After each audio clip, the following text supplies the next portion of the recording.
Chers frères et sœurs, chers amis dans le Christ, bienvenue à toutes et à tous dans ce quotidien Jésus numéro 252. Nous sommes aujourd'hui vendredi dans la 14e semaine du temps ordinaire.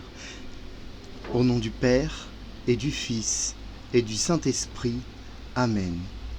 Nous fêtons aujourd'hui 5 amis de l'Hélice, prêtres, fondateur des clercs réguliers pour le service des malades, patron des hôpitaux, du personnel hospitalier et des malades. 5 amis de l'Hélice, prie pour nous qui avons recours à toi. Précieux sang de Jésus, sauve-nous. Chers frères et sœurs, commençons par confier au Seigneur cette méditation. Nous prions pour la petite Alba, nous prions pour Laetitia, nous prions pour le petit Émile, pour que les recherches avancent, pour que nous nous retrouvions vivants. Nous prions aussi pour Quentin, le petit-fils de Mylène, notre sœur, dont elle n'a pas de nouvelles depuis 3 ans. Prions, chers amis, pour les 86 personnes décédées lors de l'attentat au camion fou le 14 juillet 2016, entre 22h et 22h20, après le feu d'artifice sur la promenade des Anglais à Nice. Hommes, femmes, enfants, toutes nationalités confondues. Pour les proches et leurs familles, pour les 458 blessés, pour tous les Niçois au cœur brisé. Prions pour les secours, les forces de l'ordre, les soignants et les médecins qui ont pris en charge cette situation cauchemardesque, mettant fin à la course meurtrière du coupable. Ces femmes et ces hommes sont marqués au fer chaud et à vie. Prions aussi en mémoire pour Vincent, Nadine et Simone, les 3 paroissiens de Notre-Dame de Nice, morts égorgés et poignardés dans la basilique par un terroriste islamiste le jeudi 29 octobre 2020, un peu avant 9h. Vénérable Benoît Trancurel, prie pour Quentin.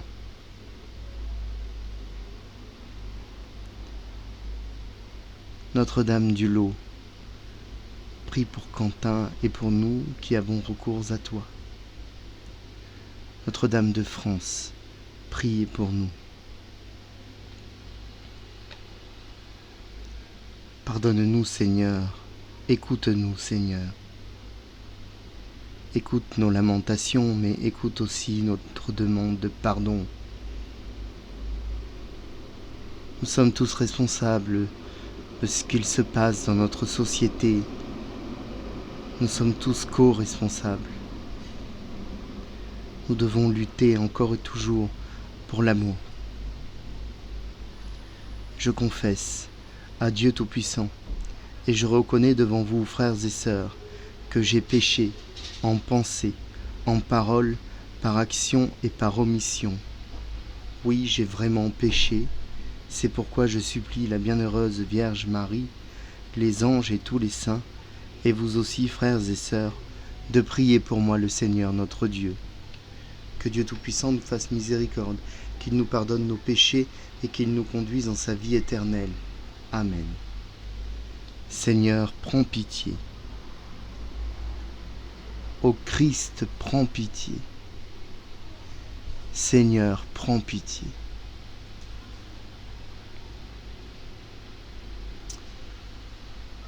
Oui, aujourd'hui, le 14 juillet 2023 est un jour de fête pour la nation. Et au-delà des divergences politiques naturelles, même les plus profondes et les plus anciennes, quant au régime et au fonctionnement de l'État, c'est ça la démocratie, de laisser toutes les idées s'exprimer, des royalistes aux plus libéraux. Nous y vivons tous un sentiment d'unité nationale en plein cœur de l'été, jour férié non travaillé, et nous observons les différents feux d'artifice un peu partout. L'attaque du 14 juillet 2016 à Nice, qui a coûté la vie à 86 personnes, a meurtri les Niçois, mais aussi toute la nation et le monde. Cette épreuve a apporté une sorte d'unité dans le malheur, et aujourd'hui, Certains diront que cette unité n'existe plus. Cette unité confrontée aux grèves, aux émeutes, aux dissensions politiques. Mais qui dit cela? Quel est l'avis des Français, qui sont les actionnaires majoritaires de cette unité? Cette majorité n'est pas celle des violences ou des casses, ni celle des discussions politiques. Cette majorité, elle est composée de gens comme moi, comme vous. Et moi, je suis un petit Français. Je n'ai pas voix au chapitre. Et pourtant, avec tous les autres comme moi, je suis en partie souverain, car la souveraineté et le pouvoir appartiennent au peuple et pour le peuple. Cette majorité veut la paix, la tranquillité, la simplicité. Mais si je suis un petit Français, je suis aussi un petit chrétien. Et aujourd'hui, je prie pour que les violences n'éclatent pas. Je prie pour la fraternité. Je prie pour le calme. Je prie pour que les honnêtes gens ne voient pas leur vie basculer par la destruction d'un commerce ou d'une entreprise, ou par la menace de mort lorsqu'on est maire ou élu.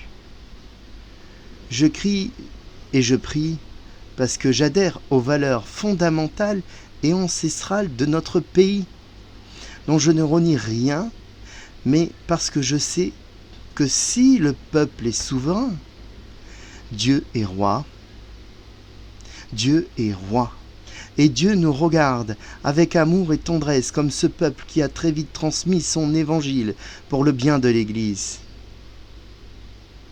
Certains pensent que la France se déchristianise, en un sens purement numéraire. C'est vrai.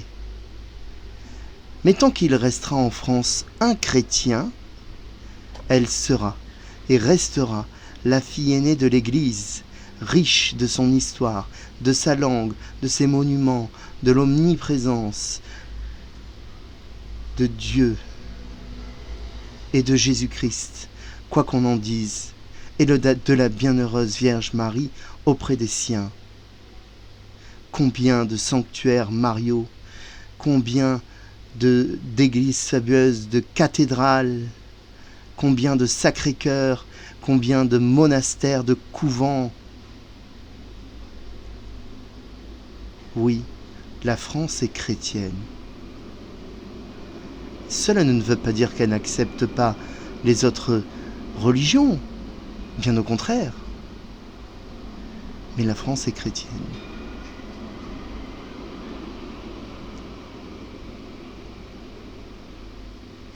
Notre-Dame, la Vierge Marie, est la sainte patronne de la France. Notre-Dame de France, prie pour nous qui avons recours à toi.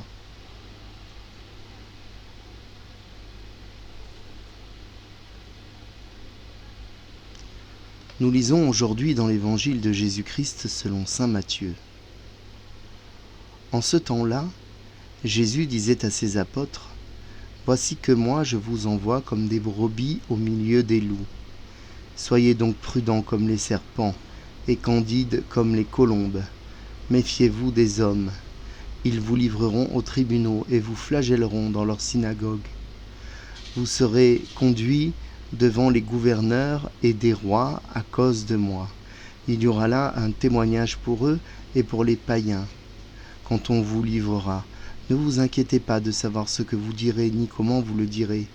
Ce que vous aurez à dire vous sera donné à cette heure-là. Car ce n'est pas vous qui parlerez, c'est l'Esprit Saint de votre Père qui parlera en vous.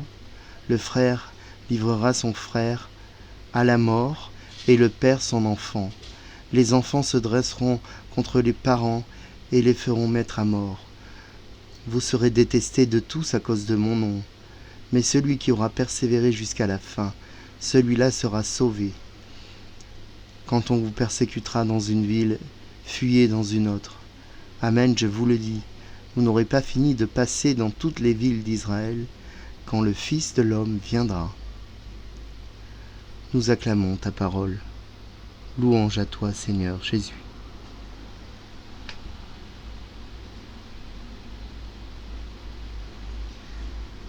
Nous sommes des brebis. Nous vivons en groupe, nous vivons en communauté. Aucun leader de chez nous ne parvient à nous maintenir en vie, car les loups sont plus malins. Aussi, il nous faut un berger et ses chiens. Ce berger est notre Seigneur Jésus-Christ. Néanmoins, nous ne pouvons vivre toute notre vie dans l'enclos. Pour aller chez l'autre, pour lui apporter la bonne nouvelle de Jésus-Christ, il nous faut sortir et se risquer au chemin du dehors. C'est en ce sens que Jésus nous envoie comme des brebis au milieu des loups. Et puisque ne pouvons pas compter sur notre force physique, il nous faut faire preuve d'une grande malice.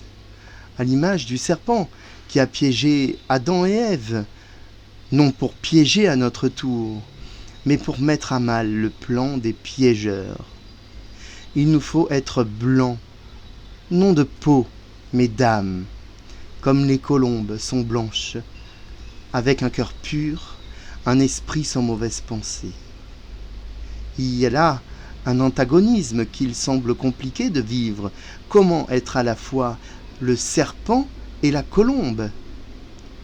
Il s'agit là de la mesure, de la juste mesure, celle dont nous sommes incapables, mais dont le Seigneur peut nous doter si nous l'écoutons. Pauvres loups des forêts, les pires loups, ce sont les hommes. Oui, les hommes sont prompts à la colère et à la perversion. Ils connaissent avec perfection l'art de trahir et la manière de faire taire. Leurs tribunaux injustes envoient dans des geôles ignobles, font appliquer des peines qui touchent les corps et les âmes, par la douleur des fouets et des pierres. L'homme est un loup pour l'homme. C'est une phrase bien connue, fataliste, et pourtant, cela n'est pas ce que veut dire Jésus. Car dire cela, c'est accepter que par nature, l'homme est hostile pour lui-même, et que donc par nature, l'homme est foncièrement mauvais. Mais la nature de l'homme, celle de créature et d'enfant de Dieu, celle de créer à l'image de Dieu, ne postule aucunement cela. Il n'est pas dans l'ADN humain d'être mauvais. Dieu ne nous a pas donné une âme mauvaise. C'est le contraire. Dieu nous a créés bons. S'il faut se méfier des hommes, c'est justement parce qu'il est bon, mais parce que le choix lui est laissé, le libre arbitre, et ce choix peut être détourné par Satan et sa milice vers le péché, comme il a commencé à le faire auprès d'Adam et Ève, puis auprès de Caïn qui tue son frère Abel. Aussi, l'homme peut créer des conditions de vie atroces et insupportables, mais cela n'est pas sa nature, c'est la conséquence d'un mauvais choix et de toute une succession d'erreurs. Or, le message que Jésus nous apporte est le suivant. La volonté du Père, en la suivant, par lui, le Christ qui est le chemin, la vérité et la vie, par cette volonté du Père, nous suivons l'assurance de ne pas nous tromper et de vivre une vie juste. Si juste que même face à la dureté des juges humains, nous n'aurons pas besoin de réfléchir à nos paroles imparfaites, puisque l'Esprit Saint viendra parler pour nous, tranchant comme le glaive, éblouissant comme la lumière. N'est-ce pas ce que furent les paroles du premier diacre, Étienne, juste avant d'être lapidé? Dieu, qui est Père, nous veut pour enfants. Et parce que ces enfants, nous sommes protégés par lui. C'est ainsi que ce que Dieu veut des familles, selon sa volonté, basée sur l'amour, les familles basées sur l'amour, la confiance et le lien indéfectible. Autour de moi, dans les faits divers, dans les romans, dans les familles qui m'entourent, dans ma propre famille, Je vois comment d'un même sang on peut se détester à mort.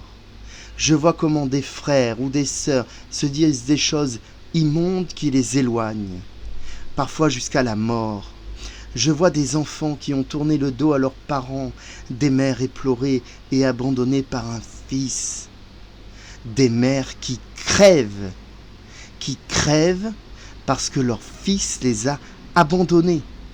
Aucune mère ne peut oublier son enfant.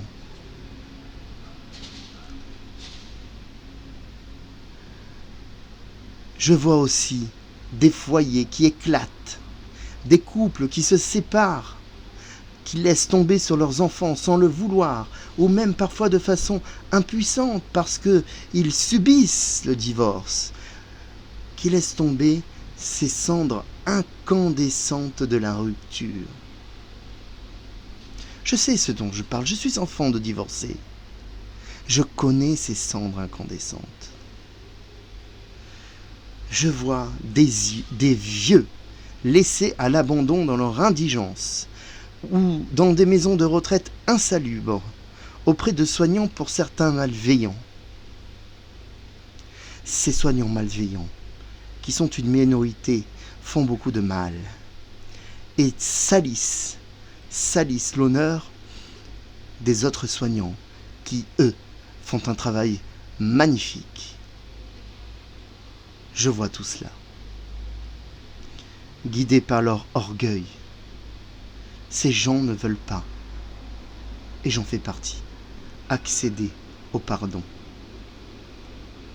Mais je vois aussi des adoptions, des familles d'accueil exceptionnelles, des couples qui durent, des époux et des épouses qui meurent ensemble dans de vieux jours heureux. Je vois des enfants qui respectent leurs parents, sans doute parce qu'ils ont eux-mêmes été respectés.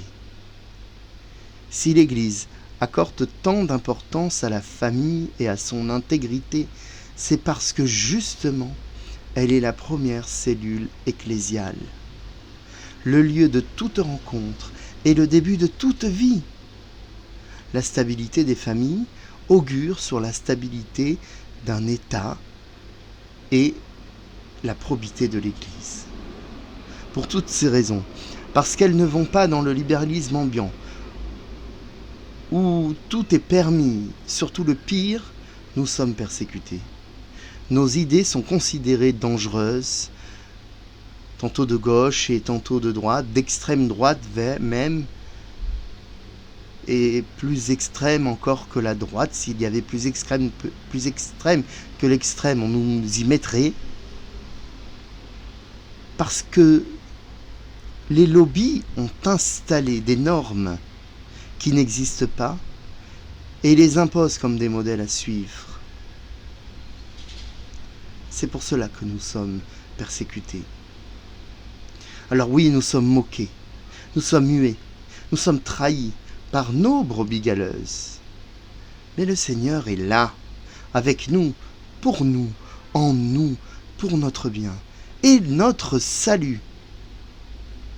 Alors, ne cessons pas, frères et sœurs amis dans le Christ, hommes et femmes de bonne volonté, ne cessons pas de défendre la primauté de la vie, les vertus de la famille, la tradition de l'Église, la foi en Jésus-Christ, l'affirmation de l'amour universel. Quel qu'en soit le prix, Dieu nous le rendra au centuple. Amen. Et je voudrais même étendre, parce que j'ai dit tout à l'heure que la France est chrétienne, et je le confirme, elle est chrétienne dans son histoire, et elle est chrétienne aussi dans sa culture. Mais la France est aussi terre d'accueil, et accueille des musulmans, des juifs depuis très longtemps, des bouddhistes, d'autres religions, et d'autres qui n'ont pas de religion. Et elle les accueille, et l'Église ne les rejette pas. Et l'Église les accueille. Et à ceux-là, à ceux qui ont la foi, à ceux qui ont une bonne volonté, je leur dis, vous aussi, ne cessez pas de défendre la vie, les vertus de la famille, la tradition de la France. dont nous faisons tous partie. Non, je n'aurai pas un discours d'exclusion, je n'aurai pas non plus un discours faux. Et je le dis en face à face, si certains m'écoutent, à ceux qui sont d'autres religions. Ce que je fais ici, dans ce média, sur cette chaîne, est de parler à des chrétiens et à des non-chrétiens. Et je respecte profondément la religion des autres, parce que si je considère que moi et les miens, nous avons le droit d'exercer notre religion, je considère aussi que vous avez le droit d'exercer votre religion en sécurité. Et je redis Amen.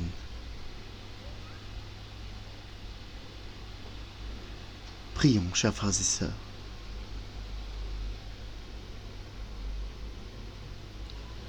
Nous pouvons lire aujourd'hui dans l'office des lectures la lettre de Saint Clément de Rome aux Corinthiens. Vous voyez, mes bien-aimés, combien l'amour est quelque chose de grand et d'admirable. Il est impossible d'expliquer sa perfection. Qui sera capable d'y être trouvé par Dieu, sinon ceux qu'il en a rendu dignes? Prions donc et demandons à sa miséricorde de nous trouver dans l'amour pur et tout parti pris humain et irréprochable. Depuis Adam jusqu'à aujourd'hui, toutes les générations ont disparu, mais ceux qui, par la grâce de Dieu, ont obtenu la perfection de l'amour, demeurent dans le séjour des saints, qui seront manifestés lorsque le Christ, dans son règne, viendra nous visiter. Fin de citation. Oremus. Dieu, qui montre aux égarés la lumière de ta vérité pour qu'ils puissent reprendre le bon chemin, donne à tous ceux qui se déclarent chrétiens de rejeter ce qui est indigne de ce nom et de rechercher ce qui leur fait honneur, par Jésus le Christ, notre Seigneur et notre Dieu, qui vit avec toi dans l'unité du Saint-Esprit, maintenant et pour les siècles des siècles. Amen. Notre Père, qui es aux cieux, que ton nom soit sanctifié, que ton règne vienne, que ta volonté soit faite sur la terre comme au ciel. Donne-nous aujourd'hui notre pain de ce jour. Pardonne-nous nos offenses, comme nous pardonnons aussi à ceux qui nous ont offensés. Et ne nous laisse pas entrer en tentation, mais délivre-nous du mal. Amen. Je vous salue Marie, pleine de grâce, le Seigneur est avec vous. Vous êtes bénie entre toutes les femmes, et Jésus, le fruit de vos entrailles, est béni. Sainte Marie, Mère de Dieu, priez pour nous pauvres pécheurs, maintenant et à l'heure de notre mort. Amen. Gloire au Père, au Fils, au Saint-Esprit, comme il était au commencement, maintenant et toujours, et dans les siècles des siècles. Amen. Ô mon Jésus, pardonne-nous nos péchés, préserve-nous du feu de l'enfer, et conduis au ciel toutes les âmes, surtout celles qui ont le plus besoin de ta divine miséricorde. Chers frères et sœurs, aujourd'hui, 14 juillet, c'est le jour de l'unité nationale et de l'identité française. C'est devenu un gros mot, c'est dommage. Il a été détourné. Mais, vous savez, je travaille avec des musulmans, avec des juifs, avec des athées, avec des marxistes, avec des communistes, avec des gens de droite, avec toutes sortes de personnes. Et jamais je n'ai eu une seule fois un heurt avec eux. Pourtant, j'affirme ma foi, j'affirme mes idées, mais je le fais dans le calme, dans la paix, ainsi que dans l'écoute. Car si j'affirme mes idées, j'écoute aussi les idées des autres et je les accepte tels qu'ils sont et je ne cherche pas à les changer. Dieu fait le reste. Demandons au Seigneur qu'il nous bénisse, lui qui est Père et Fils et Saint-Esprit. Amen. Bonne journée et à demain.